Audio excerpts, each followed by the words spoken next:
Welcome back to episode 3 of Absolute Units, the official podcast from the Museum of English Rural Life. I'm Joe Vaughan, the museum social media manager. And I'm Ollie Douglas, the curator of the museum. And so far, this is in one take. Yeah, that's good. It's pretty good. We're learning all the time. Yeah. We were just talking about how Ollie's face is rounded. Rounded as a consequence of me taking a few days off. And growing a beard, more pertinently. If I grown a more pertinent beard than I had before. Yeah, but I don't think your face is like, the angles haven't changed. Yeah. Or our perception of the angles has. But what you're saying is my beard before was impertinent and it's now more pertinent. It's more pertinent than ever. Yeah. That took a turn again. Yeah. Anyway, episode 3. Who are we speaking to on this episode, Ollie? We're speaking to Shweta Ghosh, who is a colleague from the Film, Theatre and Television Department here at the University of Reading. She's going to be talking about film, she's going to be talking about storytelling, personal stories, family narratives, other ways of seeing these holdings that might reflect a greater diversity. And we're going to be weaving that together with the collections and narratives of the museum. So this is the first podcast where we're not going to be talking so much about animals, and we're not going to be talking about those livestock portraits, but we're still going to be focusing on some really exciting stories and different ways of looking at the collections and understanding them. It's worth us giving a massive shout out to Shweta's students who helped with the production of these first 4 episodes of the podcast. They were spectacular, and we're extremely grateful for their hard work and enthusiasm in bringing this together. Yeah, they were amazing. Yeah. And they did a brilliant job. Blew our socks off. Yeah. So to speak. Let's go.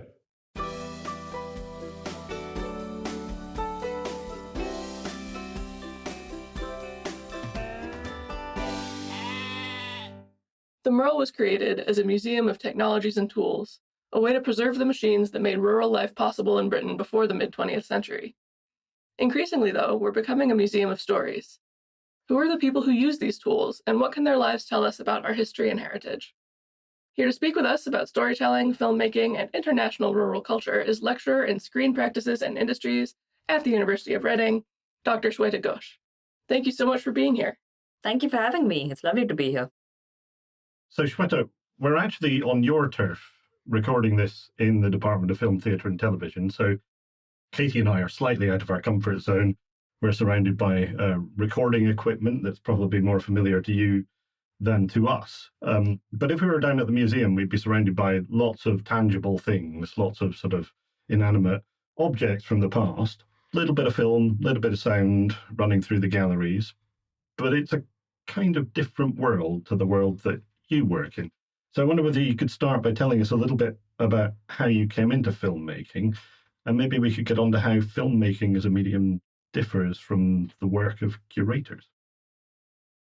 Well, I think in many ways there's more in common with museums, that films have than they don't, because at least that's why I got into film. I think I got into documentary making primarily because I was interested in people and their stories.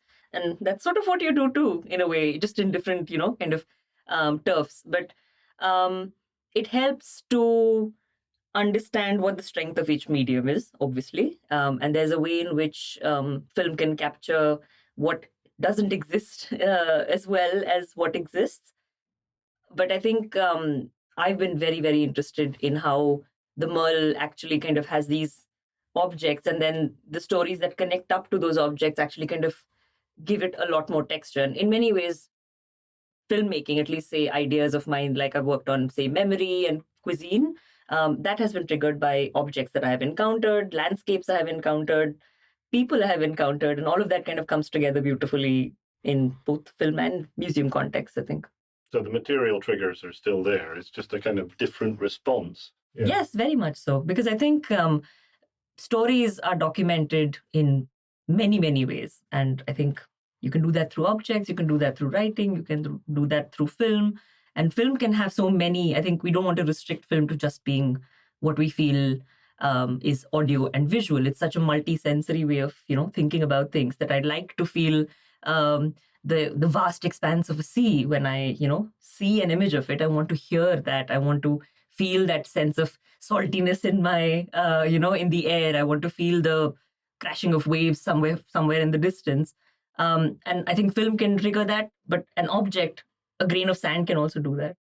I think it's really interesting talking about stories, because this feels like a very sort of modern, I don't know, maybe postmodern conversation in the fields of both documentary film and museum studies. Because I think if you asked the people who started the Merle, they wouldn't have been thinking about stories maybe at all. They would have been thinking about creating and preserving a record of what people used, machineries and technologies that were no longer viable, no longer like economically useful, and saying, this is the record of stuff that we have. And I think in documentary film too, there can be, maybe it's an outsider's perspective that like, if you're watching a documentary, that is the truth. And they have recorded the truth, and that is the truth, the whole truth, and nothing but the truth.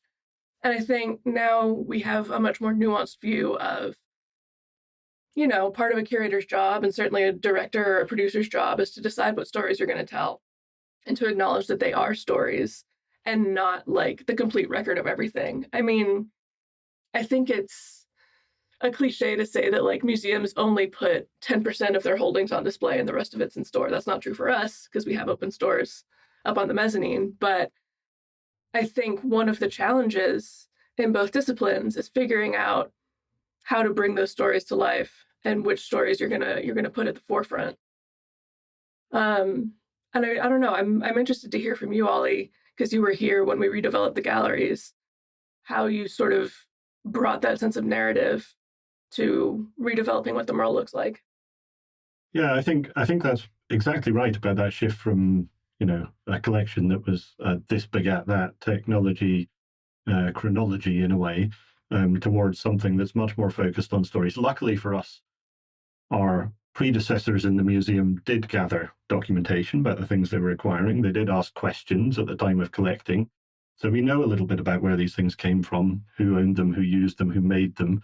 Not always, but in enough cases. And the process of choosing things for display was partly about fleshing out those displays with enough of that visual material culture. So there's a sort of crossover, I think, with film there, having enough to look at and engage with in the displays, but partly about drawing out individual stories, little micro histories, and making more of those. And that's about thinking about audiences and who's going to be encountering these objects in the galleries. And hopefully them finding people stories that they can sort of recognize or sort of identify with, a little bit of empathy there. And it's those people stories that I think are probably the biggest crossover with the kind of work that you've been doing, Shweta, in terms of some of those films that you've made that are about things that connect your own history and heritage, things that tell, again, very strong grounded people stories. Yeah, I mean, I think it has been long contested that documentaries are, the truth and nothing but the truth. There is, in fact, an embracing of subjectivity, which is where stories of, told through a particular lens, the awareness of one's positionality, all of these become very important. Again, might be in both, the curator context as well as a filmmaker context, because what do you choose to display, or what do you choose to put in the film, and what do you choose to keep out? And I know that within the stories that I've told through my films, there's of course been some films which have had either a personal interest, like I love tea, so there was a film that I made on tea drinking practices in India. But because I'm interested in social and cultural contexts and issues, I looked at it through the lens of caste, class, and gender access to tea drinking spaces, tea drinking practices. But something more personal was a film called A Slice of Memory, which was about the lives that 1/4 of myself, which is a part of coastal Maharashtra, which is in the western part of India, 1/4 of that part of my identity and the people who are from that space and that culture, it becomes important to revisit it, but to also always be very aware of what position one is in when investigating or examining those histories and those stories. So I think that little dance that you have between yourself and the history that you are trying to document, I think, is where it's at.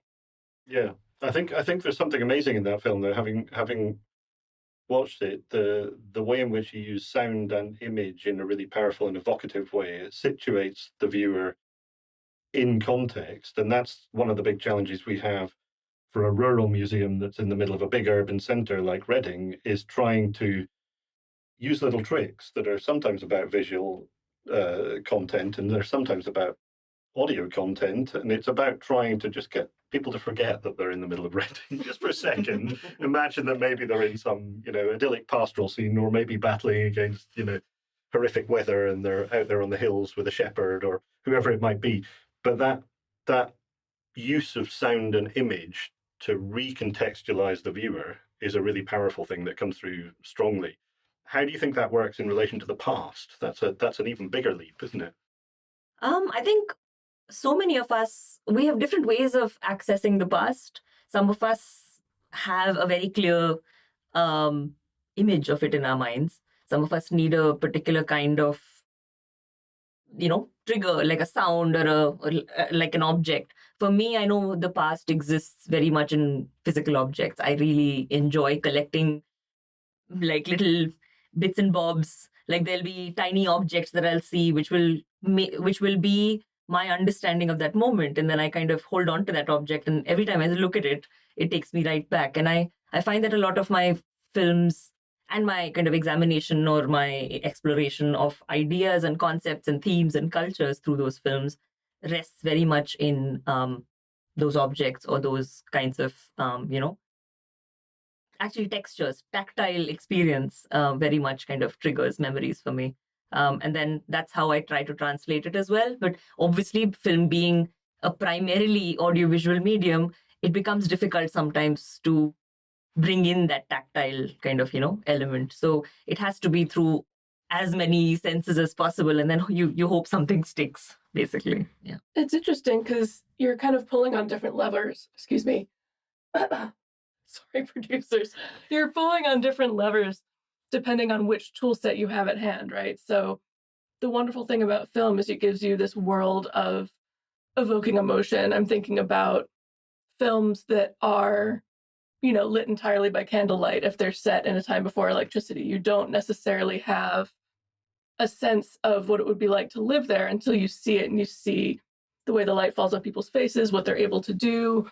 Can you read? Can you play piano? Can you sit and do a craft? Do you have to hold it right up to your face? And then also, I think in museums, you have that real advantage of, we do object handling sessions with some of our collections where you can pick something up and feel the weight and the heft of it. But so much about trying to access the past is about trying to put yourself in that lived experience.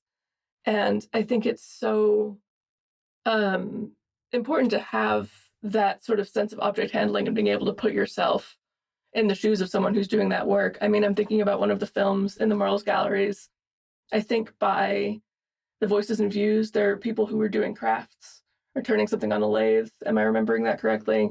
Ollie's looking at me blankly like I'm nuts. I think there's a series of films that some of which are in the galleries, which were made as part of a project to collect rural craft. So it's about using film to capture some of those intangible craft skills, those sort of those mobilities and movements that you can't capture through just acquiring the tools that craftspeople use to make things, or the things that they make with those tools. The tangible stuff doesn't tell all of the story. So those films were made purposefully to fill in the gaps. But I think there's something really interesting coming out here in relation to what you're saying about the role of material, tactile things in inspiring your work, and as a point of reference and a sort of touchstone, quite literally, in grounding that experience and that connection to the past. And yet you don't have that experience of touch in the film. So and that is often the case coming around even galleries like the Merle, where a lot of stuff is on open display. And although we don't encourage our audiences to do this, they do get a bit hands-on with the collections, and that causes curators a little bit of stress and conservators a little bit of stress. But, beyond those set experiences of object handling, quite often the stuff is behind a glass case. You know, it's in a glass cabinet or a vitrine. It's, you know, you can't touch it. It's like the stuff on a screen, except it's even more boring because it's just sitting there. So I think I'm jealous. I want film to be running everywhere in the galleries. You know, bringing those things to life. You know, filling in those gaps. But I also want that connection to contemporary communities and you know, other voices. And I think that, you know, both of our media have a chance to do those kinds of things too. Yeah, I mean, in many ways, it's who is, as an audience member, interacting with an object or a film, right? Like it's whether that experience of the film or, you know, the gallery creates a certain kind of relatability where you know what's you know, there's something that you already have experienced and it's something similar, or it's creating something, it's creating an open enough space or a vulnerable enough space where you're able to enter and feel like someone else, even if you've not had that experience. So it's very interesting to see how different audiences respond to each of these things as well. And it is very, very, very diverse, isn't it? As Stuart Hall has said. Yeah, I think diversity is critical, actually, and certainly Reading is an incredibly diverse community in terms of its makeup, its population. So we have to be very mindful of that. Not only are we asking people to come into a gallery and imagine themselves into a rural space that they may not have that much familiarity with. We're not all farmers' children like I am. You know, we don't necessarily have that grounded experience of sheep farming and hills. But we're also imagining that people will come into this space and feel some point of human connection, but they may be from an entirely different culture. So I think that's an interesting jumping off point for thinking about how other cultural and more global experiences play through the threads of the museum, but also how fundamental a part of your work that is, Shweta.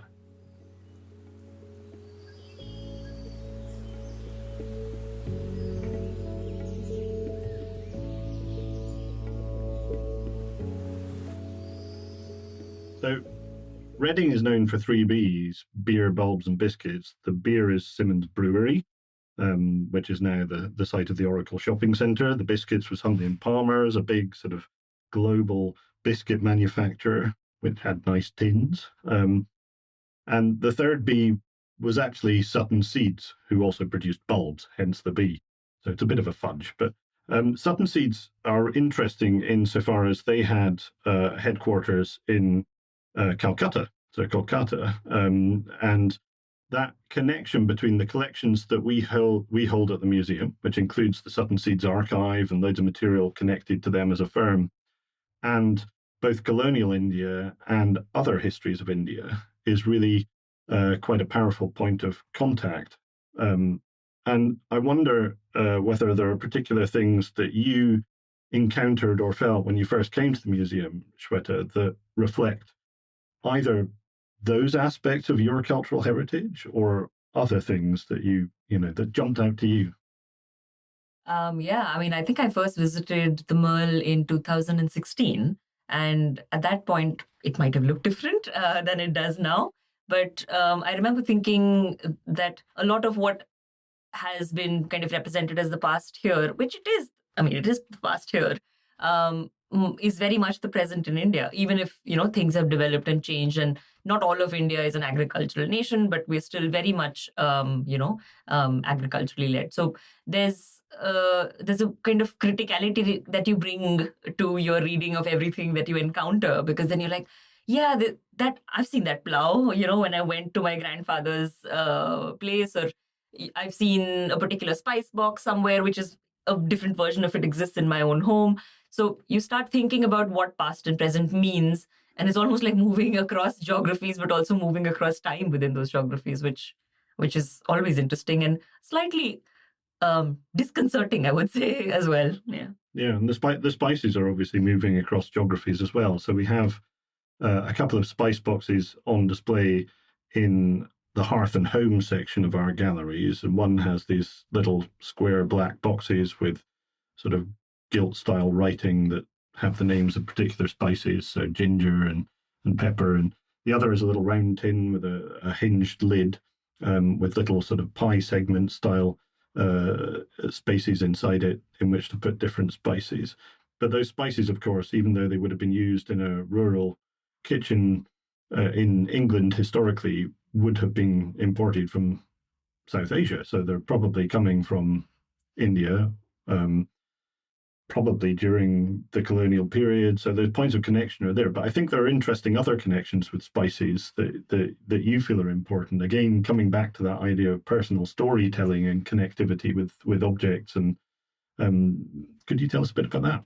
Yeah, I mean, I think in some ways, the ways I have encountered spice boxes have been, they range from plastic to stainless steel to brass spice boxes. They're usually round. They have a total of 7 mini bowls in them, and then there'll be a little plate to cover them so that, the spices remain fresh. And it's interesting to see how across different regions, different homes, you'll have different things in the spice box. As a standard, you tend to have turmeric and some form of chili powder, although each area will have its own, different kind of chili and hence a different kind of powder. Some of them are spicy chili powder, some of them are less spicy ones, but give color to the food. I'm a mix of like the East and the West, Bengali and Marathi, and within Maharashtrians, I'm a mix as well of the coast and the center. So my spice box basically looks like a mix of both of them. But, if most of the times one would have, say, cumin, mustard seeds, turmeric powder, chili powder, some form of ground spices like cumin powder and coriander powder. And then the one that's contested between the Bengali and the Marathi kind of, worlds is I'd either have this thing, I forget what it's called in English now, but it's called kalo jire, which is like a looks like black sesame, but it's not. It's nigella seeds. There we go.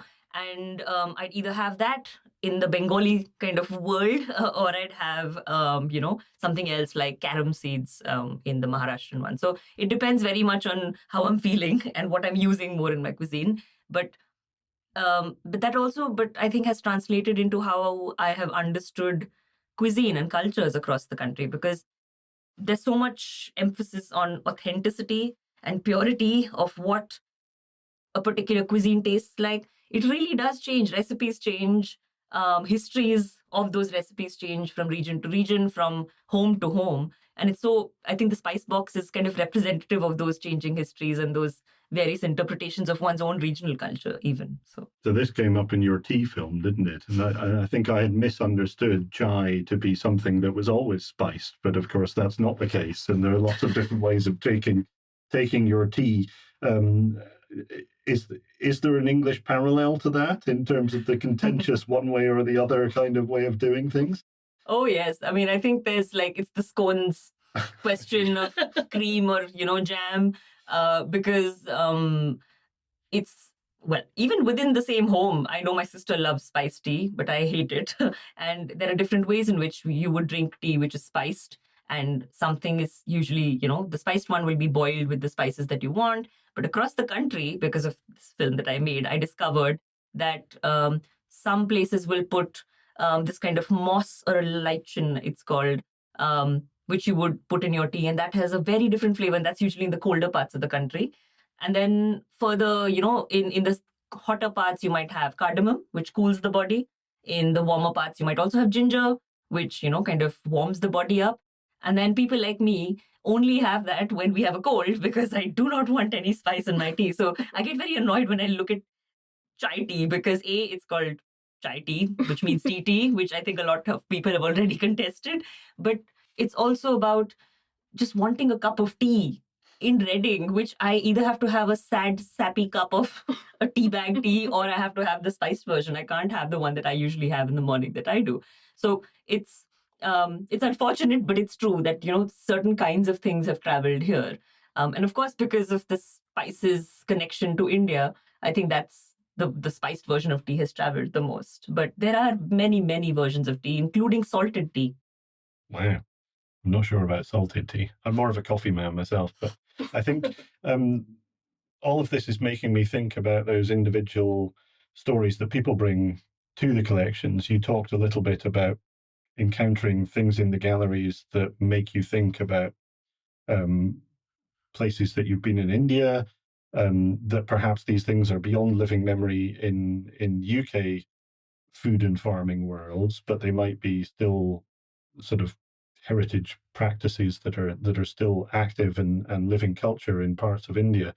I think that reflects a couple of things about the changes to farming globally. That the UK goes through a very rapid and very drawn out period of improvement, quote unquote, and change from the 18th, 19th century right through to the mid 20th century, when tractors take over and bigger machines and pesticides, fertilizers, and it's really only after that point of independence that India begins to go through those same changes in a major way. But that pace is much, much quicker. So the pace of agricultural change is much quicker. The sort of, I guess, that sense of needing to go out and do salvage ethnographies and gather and tell the story of that heritage is critical.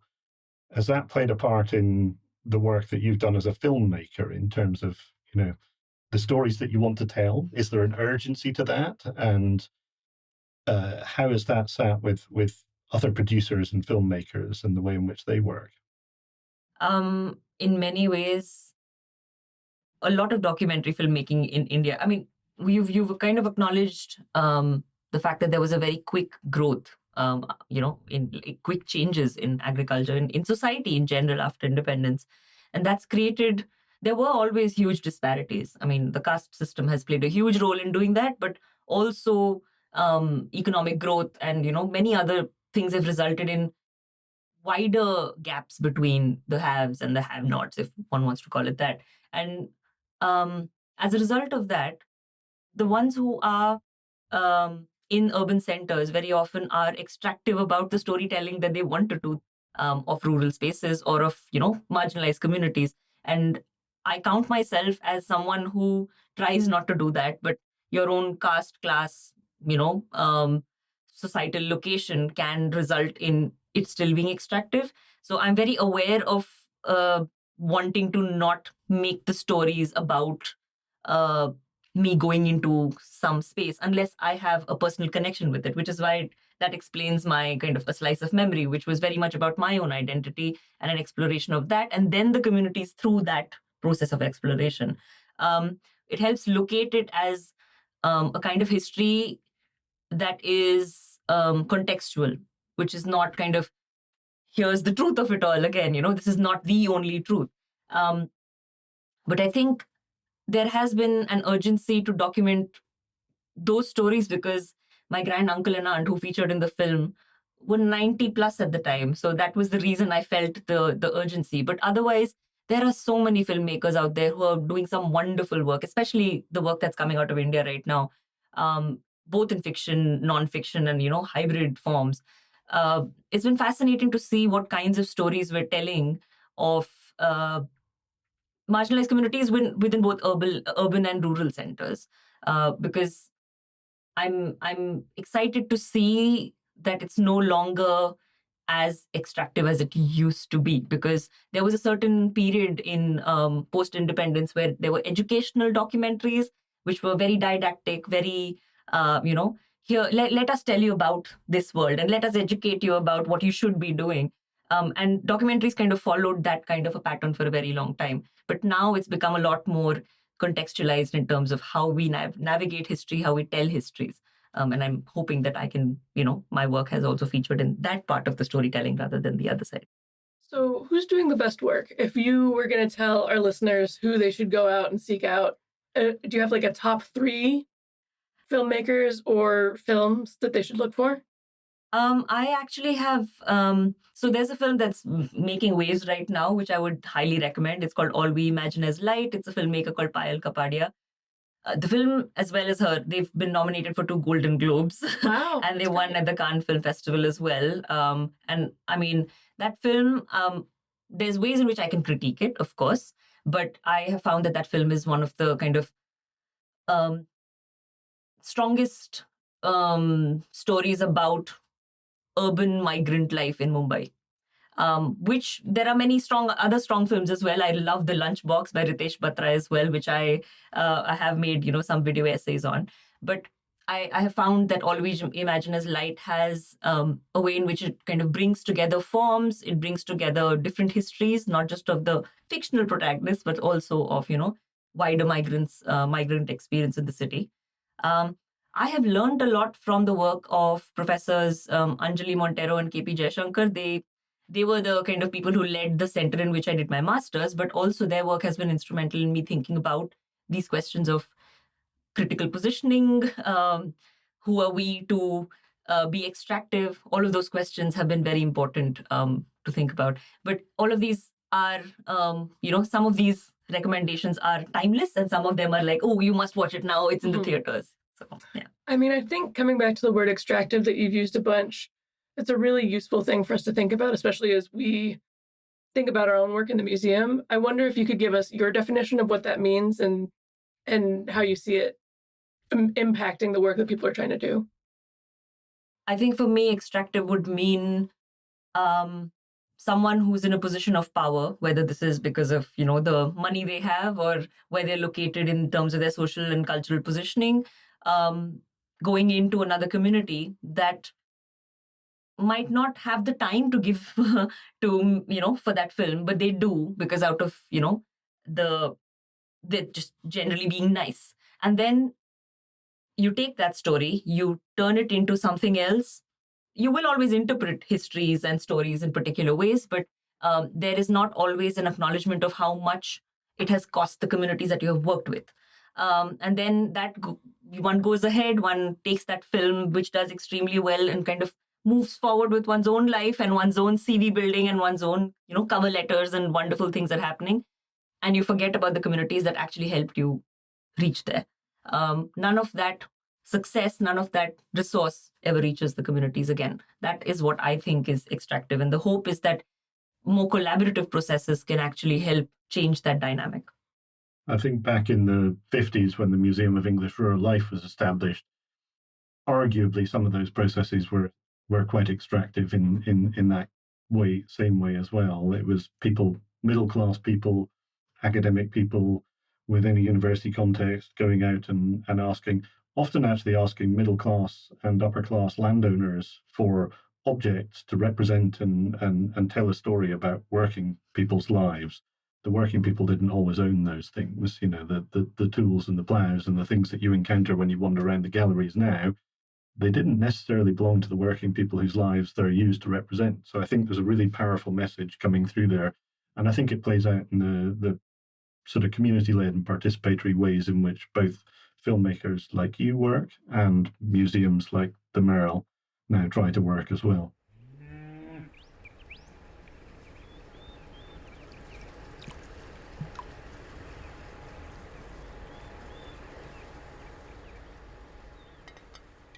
So in the museum's galleries, Shweta, there's an object that you and I have stood in front of together.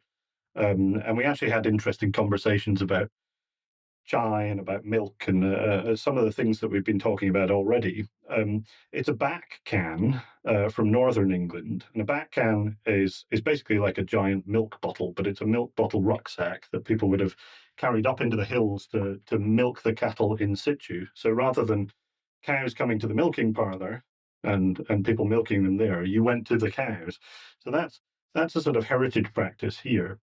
In India, I have in fact been to a rural dairy in India, and it was a much more local, small scale kind of production, and the kind of traditions of milking still active. And this is just in a community just outside Delhi, where they were like the kinds of things that would have been happening here 50 to 100 years ago. And then I know that there will be big industrial dairies in India as well as there are in the UK, but it's a very different kind of experience.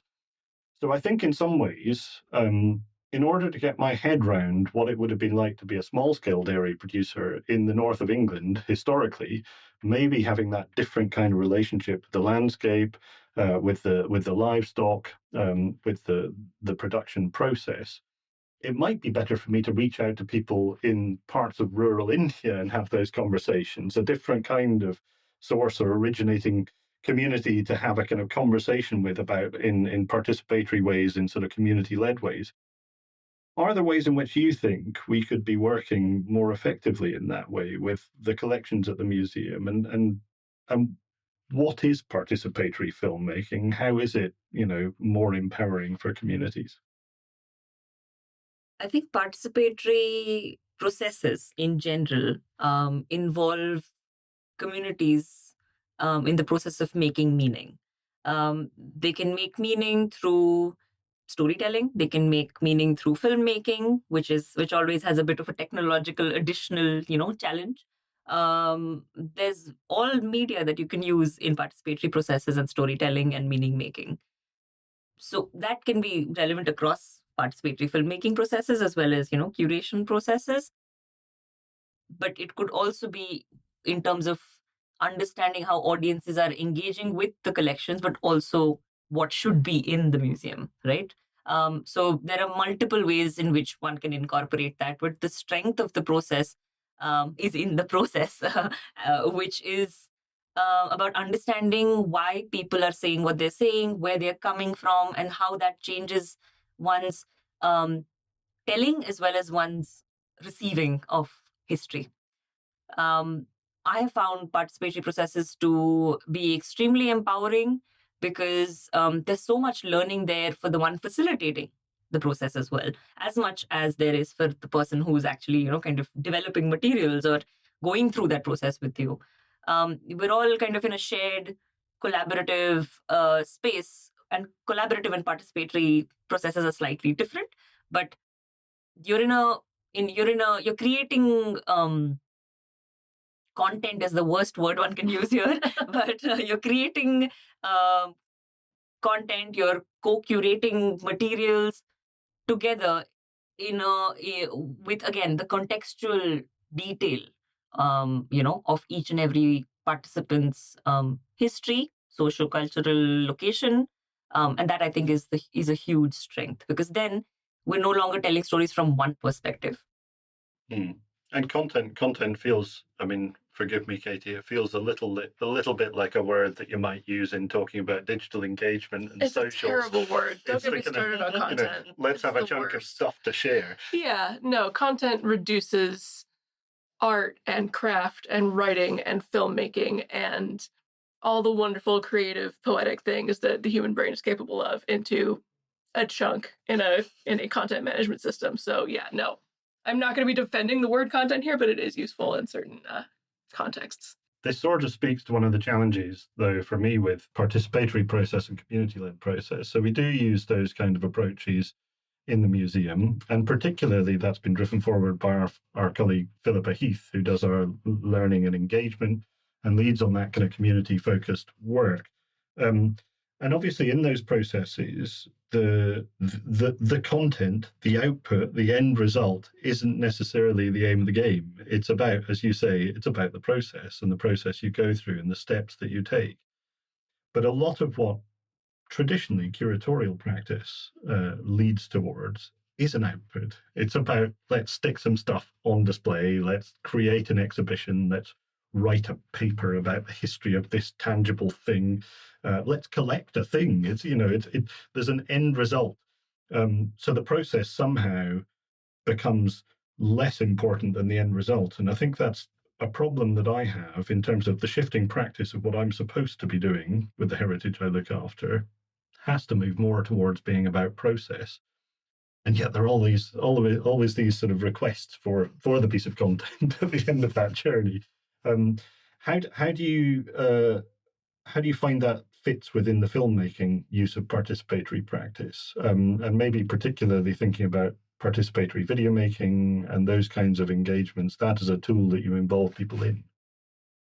It's making me think of my PhD project, which was called We Make Film. And it was basically the project was looking at exploring the work that disabled and deaf filmmakers are doing in India, in urban India. And it used a methodology which was kind of, multi-method, but involved participatory approaches and was very much about the process. Film inherently tends to be a bit more product-oriented because what do you do? Otherwise, you know, if you don't have a film to show at the end of it. But for me, it's so much more in the process of filmmaking that we explore research questions, that we explore new ways of making film. That's what my project was actually about. I did these interview workshops where we basically created scripts of what each filmmaker wanted to say about their experience as a deaf or a disabled filmmaker. And then some of that process turned out into, you know, actual stories of what their experience had been, which was like, excellent, what a wonderful workshop. And then some of them, quote unquote, failed because it became about the process of my documenting those workshops being taken over by that filmmaker. And even though initially I had thought about, we don't have a script at the end of this like we were supposed to, we don't have a storyboard at the end of this like we were supposed to, that process taught us a lot about accessible filmmaking practices. So if you embrace that process in the, you know, in the participatory ways, and if you're actually genuinely listening in and facilitating the process in ways that, you know, strengthen your relationship enough for people to say, I don't think this is working for me, and I'd like to bring this to the process. And if you open that process up, you get something much more interesting very often than what you had set out to do. And I think the reason we don't embrace this enough is because of just how our world is built, where we are content and consumption oriented, where everything has to be evidenced. Of course, we want evidence. I don't want it to kind of just disappear into thin air. But there is something that you want at the end of it. And it isn't about the time we spend with each other. And it should be about that, because that's where we learn. That's where we learn how to understand difference and diversity. And all of this is made possible through participatory principles, which is to strengthen communication, which is to strengthen visibility of, you know, each person in a space, and to strengthen contributions from everyone, because they feel safe enough to be vulnerable and safe enough to explore. Well, and I think that's such an important point in terms of feeling safe enough to give your real opinion and say how things are affecting you. I know in museums, for sure, there can be this sense that museums are for a certain kind of person. They might be seen as like snooty or snobby or highbrow, or, you know, not necessarily a welcoming place to be. Obviously not our museum. Our museum is perfect and everybody feels welcome all the time because we do such a great job. But I think that's something that museums really have to work to fight against, is this idea that, like, well, it's not really for you, it's for these other people over here, you know. And so this is all to say that there's an optimism in being able to say, no, that doesn't work for me, because that implies that there is a relationship and a back and forth that you can work on. And if you're just saying yes, yes, yes to everything, it's not necessarily facilitating that back and forth. And for museums, I really think that one of our existential questions right now, not to bring the tone down or anything, is that we have to be really clear and persuasive about who we're for and why we exist, right? We have to make the case that we are vital to the health of, you know, whatever society we're serving. And I think one of the really crucial ways that we do that is by asking people what they need from us. And that really requires a vulnerability that, as you say, is really not necessarily served by the other stuff that keeps us afloat, i.e. funding. We love our funders. Thank you, funders. Funders are making this show possible. This is a content output that we are very grateful to be able to make. But there is an inherent tension, I think, between trying to create outputs and trying to nurture processes. This has been a very long paragraph. That's not a question, but Ollie, you do look like you want to say something, so that's good. Yeah, I think you're right, Katie, and I'd just give a couple of examples from my experience of heritage practice in India, which might be relevant. I think the journey that the Merrill is on is from a position historically where it was doing one thing, as we said earlier. You know, it was about this charting of technology and about a sort of rapid salvage ethnography. And we're now moving towards having a very big public conversation. And we're dipping our toes, and have been for quite some time, in a big world of social media. We've got a far greater reach than we had in the 1950s. Definitely. In fact, we've got a far greater reach than we had when I first joined the museum in 2009, which feels like a long time ago now.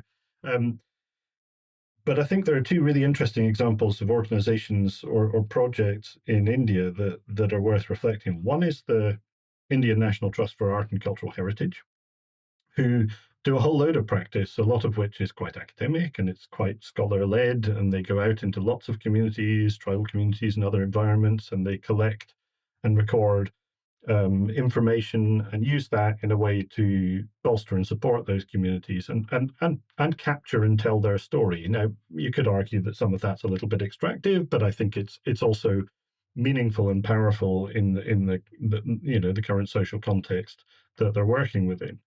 That's quite a well-known organization, but I've also, through the International Association of Agricultural Museums, had time to work with a really interesting former filmmaker, actually, turned sort of museum heritage academic, Surajat Sarkar, who works within Ambedkar University in Delhi, and he has been involved in a project that's about an old Delhi museum, an urban project that's also often about conversations with people who have a grounding in rural life and practice and tradition. And it's a very, very different kind of project because it's going to result in a very different kind of museum. It won't be, I think, a tangible shed full of stuff that we're all trying to grapple with in 50, 75 years' time and try and get our heads around. It'll be a kind of community-led project that's telling the stories in a way that's meaningful now. And I think that's what really excites me about your work, Shweta, is that it's working with people to tell stories that are meaningful to you, but also meaningful to them, and creating an output with everyone's consent that can be really powerful and engaging. Even if you come into museums and find them boring, if there's one of your films playing there, suddenly it's vibrant, engaging, it's evocative. So thank you so much, because I think we're learning from you, and it's been great to be working with you. My pleasure. And I mean, likewise, absolutely. It's been wonderful to reflect on my own work vis-a-vis, what the Merle is doing, because one tends to enter the museum thinking about it being a static space as one ordinarily understands museums. And then the Merle is doing something different. It is, I love the critical thinking that goes behind its curation and how you're kind of constantly thinking or developing it. So thank you.